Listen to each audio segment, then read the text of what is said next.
Using a co-signer on a mortgage, is something that happens pretty regularly with first-time home buyers or people that have some credit challenges. And David, I thought I'd give you a few moments to talk about, why would someone do it? What are the benefits? What are some pitfalls, for those types of situations? Yeah, it happens a lot. I would say it's probably more in the first-time home buyer market. Maybe that's a lot of families do it. Let's say if a kid's going to school.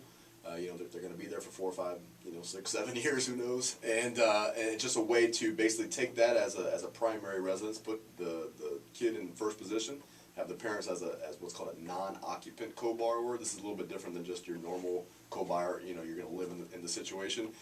There are, of course, some different credit and income caveats, but generally speaking, the primary borrower, assuming they have good credit, doesn't necessarily have to have income, which is why you would necessarily do it. They wouldn't be able to do it on their own. Therefore, the parents come in and basically secure that note. Now, what's important to know is that is going to affect everyone's credit. So if someone defaults on the payment later on, it's going to hurt everybody that's on that. So it's important that everybody kind of has the trust in each other. Everybody's going to be on title, and I'm sure Shawn can talk about some instances that this has come into play with him. But basically, it is a great solution to get people in that you don't have to purchase it as necessarily an investment property, which would come with higher interest rates. You're going to get the same interest rate as a primary home, generally about half a point better, and save yourself a lot of the headache for that.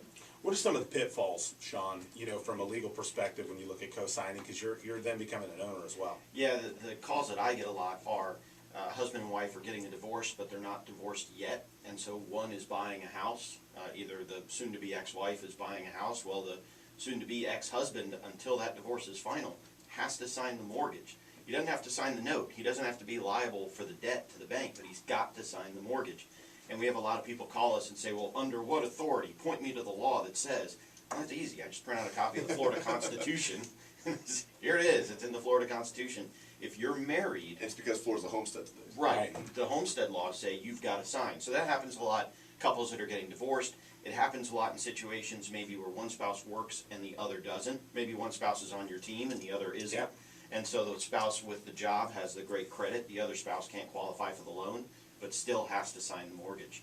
And that's how it happens a lot. There's an old Florida case that says in some circumstances, the one who signs the mortgage, even though they didn't sign the promissory note, could also be liable to the bank.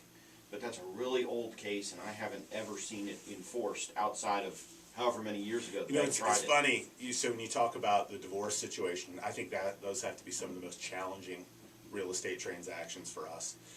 Whether you're selling or buying and there's a divorce situation, it's almost always dramatical. There's almost always finger pointing. We get caught in the middle because we'll help one party and then the other party thinks that we're on their side, and there's just so much disdain towards each other that it's inevitable that you're going to get stuck in the middle.